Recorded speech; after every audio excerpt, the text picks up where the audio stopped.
Roberts was later jailed for 5 years, but in an astonishing act, Danielle chose to forgive him, and she joins us now. Good morning to you. Morning. How is it when you see that? That clip? What I'm feeling now, to what I know now, makes me sad. It makes me sad to know that that person there speaking and, you know, having to go through that is a completely different person to what I've learnt him to be. And that just shows how alcohol and drugs can affect one person and how they can actually be. I'm sad for the whole thing. I'm sad for everyone involved, and yeah, I sometimes wish it wasn't him that had done that because of the remorse he feels and the way that he's been able to move forward and navigate through all of this, you know. Yeah. It is interesting to listen to you talk, Danielle, because of course you're showing compassion and empathy for the person that was under the influence of alcohol and a lot of drugs and essentially killed your daughter. Yeah. There's a lot of people that are doing this now, people I know. I know there's going to be people out there that are shocked at what I'm saying, but there are people definitely around me, people I know, and people watching this that will think it's okay to get in a car after the influence of drink and drugs. And that's the problem. You know, when a lot of people are under that influence, they're not thinking straight, and they don't realise the impact that it would have, not just on me, but on them as well. Yes. And I think over time I've been able to learn that. For me, I don't think losing Chloe for other people to see is enough to stop them from doing that, or maybe, you know, allow them to think twice. But I know from seeing how this has impacted the person as well, that for me to be able to talk about that, it could be a deterrent, because if you're the person actually making that decision to get in the car under the influence, to know that that person has to carry, you know, they're not just doing a sentence, not just going to prison, they're carrying that feeling and that guilt and that heaviness of what they've done for the rest of their life. And we're all human, we've all got hearts, and everybody, no matter what they've done, will be loved and does deserve to be loved. However, at what point are we going to think about that? Yeah. And I think to see the impact that it's had on everybody, not just me, not just my family and close friends, and the fact that Chloe hasn't got her life right now, it's really important that we look at the other side as well, because that actually is going to make you think twice. Do you want to be that person that holds that pain and that guilt and even shame and not be able to forgive yourself, you know? How did Chloe come to end up being in the car with him?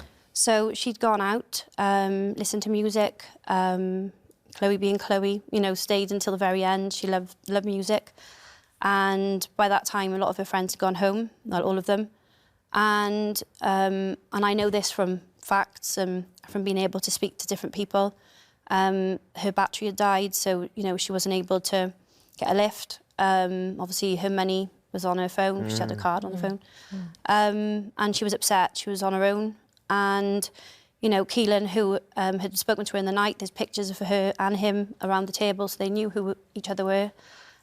He said, look, don't worry, I'll you know, I've got a lift, I've planned the lift home. I've already paid for it, come with me, you know, and I'll get you back in the morning. So, you know, Chloe had got into the car. Not at that point was there any drink or drugs behind the wheel. Yeah. Nobody was driving unsafely. So they obviously drove towards Rumney, and I think very close to Rumney, Keilan's car was in Derry, I think. I don't know if I'm saying that right.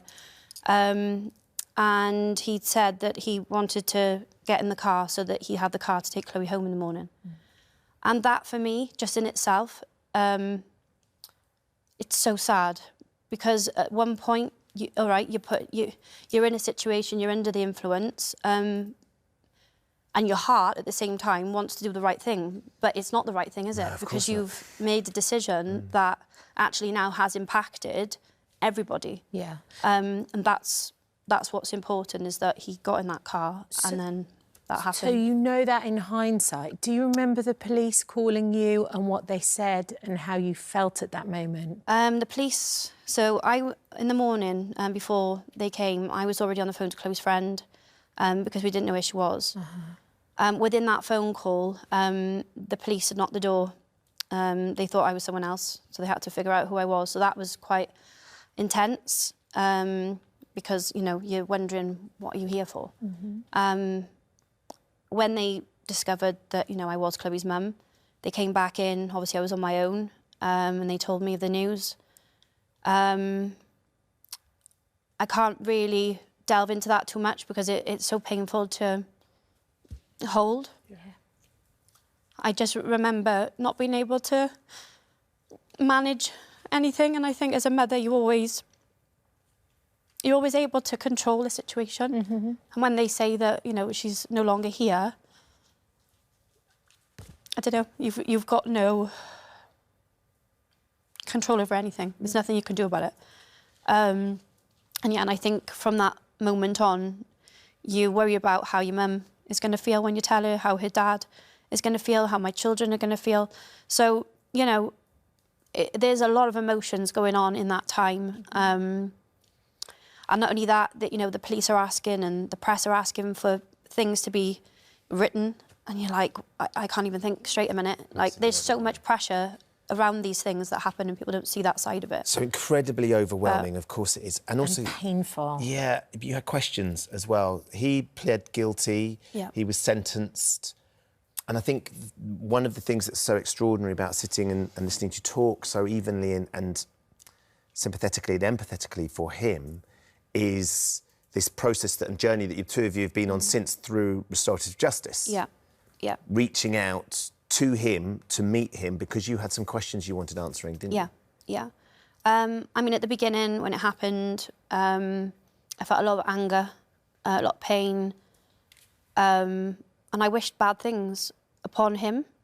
And because I'm very awake and aware, I didn't want to hold that. I didn't want to feel that. I didn't want to be that person that wished bad upon someone. And I think when you're an empathetic person, and you're very sensitive to how others feel, and then to feel such hate towards somebody is such a foreign feeling, and I didn't want to feel that.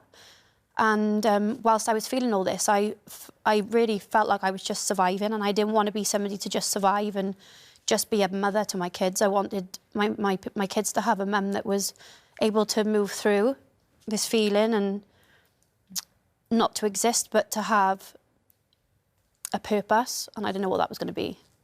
So that's why I decided to confront the probation service and say to them, look, I want to be able to speak to him. I want to do what I need to do to feel peace from it, or I want to be able to accept it more than I have because I'm not feeling very well with it. And that's when the restorative justice program started.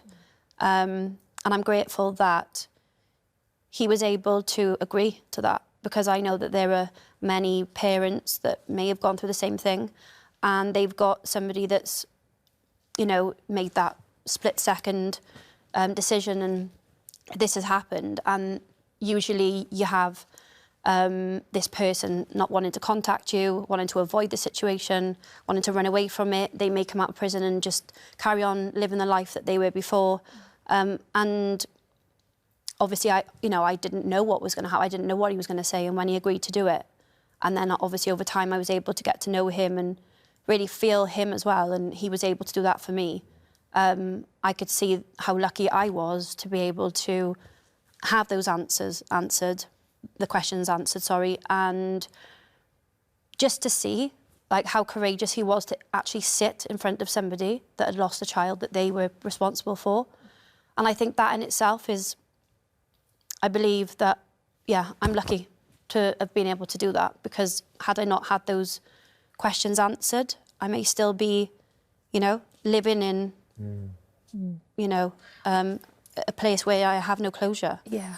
I mean, I totally understand why you've done it and why you made that decision. But I can't believe how unbelievably brave you are to do it, because you can see the emotions going through you. You know, you've lost the most precious thing in the world to you, and somehow, some way, you can sit and in front of him, and I know. It's amazing that you can do that. It really is, Danielle. And I know that you're still in contact with him. Yep. I speak to him quite regular. Spoke to him last night. And I think it's important, like, obviously we all know what happened. We all know about the accident and, you know, that we've lost Chloe, but somehow I don't think that's been a deterrent. And I don't think that isn't enough of a deterrent, and it should be, but it's not. But I think from me being able to see how much this has affected the other person as well, and I know a lot of people are going to say, why are you even giving him airtime? Why are you, you know, having so much compassion for him? But I do, because he's still a human being. He's very, very young. And through making the wrong choice, has changed his world, not just for him, but for his family, how he's feeling, how he's been able to, like, he's carrying that feeling, this regret. And if we are all able to see that side of it, would that not stop you from maybe doing that thing that you think would be okay? Even if, you know? And let's hope that it does, Danielle, you coming on and talking about it and sharing your story. If that's not enough, I don't know what is, you know. Hopefully would you want to be that person that has to carry that, you know? And I just feel lucky that he shows so much compassion and he's so sorry, and that makes it easier for me to move forward. And we do hope that, you know, we can, share the story, and he wants to make a difference, and he wants to talk and bring awareness. Well, the two of you together will be very potent force. And I think that is positive, not for everybody. I know a lot of my family and, you know, people around me may disagree, but I've got to do what's right for me. Of course. And for the better of the people, you know. And the memory of Chloe. I'm in awe of you. Yeah. I'm in awe of you, Danielle. Thank you for joining us. It's amazing. And sharing your story as well.